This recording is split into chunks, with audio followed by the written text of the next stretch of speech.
This illustration deals with combustible gas detection systems in accordance with NEC 500.7K1A through E. The purpose of change was to accept a revision, and this revision was added to clarify the requirements of any gas detection system utilized as a protection technique. Now, reviewing some of the call-outs that's in black typing, let's review to the very left bottom side of the illustration. And notice we have the call-out gas detectors, 500.7K. Now, if you should want to define gas detection type systems, just go to Part 3 to Article 100 and look it up, and it's defined for you there. But now notice there are other standards involved sometimes. So let's review the second call out to the right of the equipment, kind of in the center of the black call out typing that you see there. Now, combustible gas detection system is kind of the title head of this call out. And then notice if we're reviewing the NEC and seeing what would be required, we go to 500.7K. But however, if you wanted to review the ISA, the Instrumentation Society Association, then we would go to 12.13.01 based upon the 2003 edition of such standard.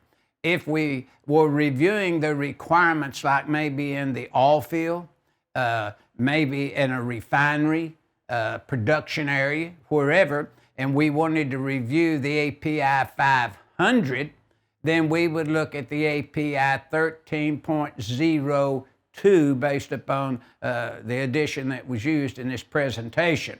Now, the last one would be to the right, and it would have an also.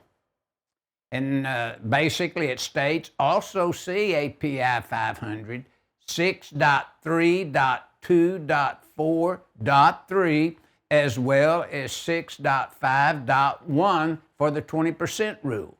And of course, that's telling that we would detect maybe at 20% and disconnect at 40% or 50% or whatever the designer of the particular area knew the amount of gas it might leak due to the age and operation of the equipment. Now, the 40% rule in the API 500, you can see that it's listed as 6.5.2, D as in dog, and E as in Ed. And then finally, the frequency checks. We have frequency checks, and now we're going to the API 500 to make our frequency checks on such equipment. And then notice that would be 6.5.2F. So that gives additional information to let you know based upon where this equipment is being installed that you might have to review another standard to get additional rules. So the API 500 is usually used for petroleum, refineries and things like that. And if you're in a chemical plant, then naturally, usually, you go to NFPA 497 to make your review. So keep that in mind, that the 500.7K of the NEC get you started with your design based upon the NEC, but you may need some other standards based upon the conditions of use involving your installation.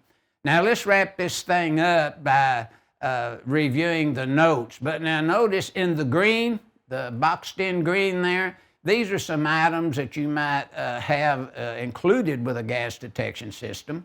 And keep that in mind. Now, reviewing the notes, we look at Note 1, and it states, gas detection system shall comply with 500.7K1A through K1E. Now, that's from the NEC, naturally.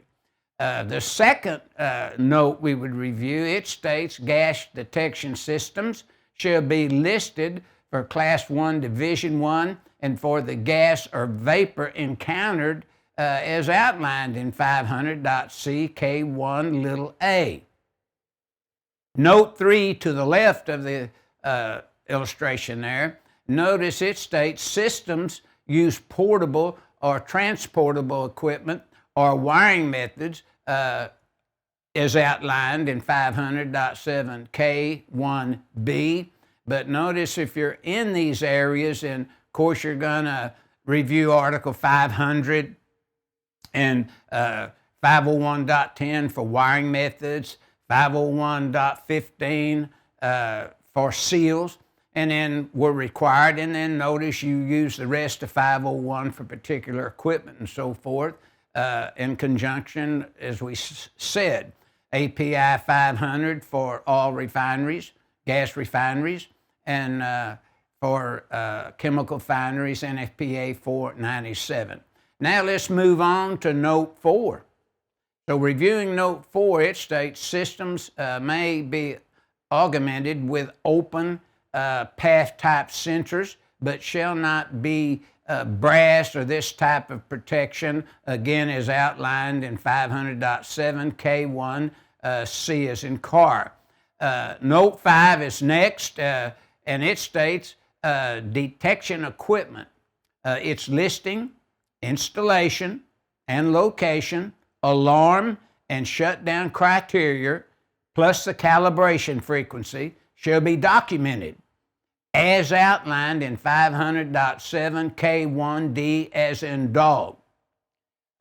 Let's move now to Note 6, and it states detection equipment, its listing, installation location, alarm and shutdown criteria, and calibration frequency shall be documented as also located in 500.7K2 through K3 as well as K4 where applicable.